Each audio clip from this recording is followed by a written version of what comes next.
मां ते प्यू ने दोवें सजणो रब दा मिठा मेवा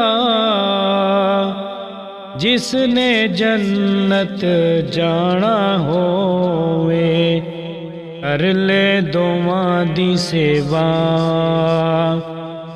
जिन्ना दियां मर गियां मावां ऐन उन्हां नूं ना आवे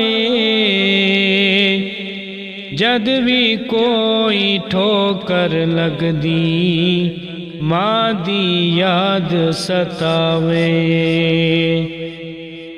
आक मुहम्मद ने फरमाया तुसी कर लो खिदमत मां दी जिसने तकना खाना काबा ओ तकले सूरत मां दी।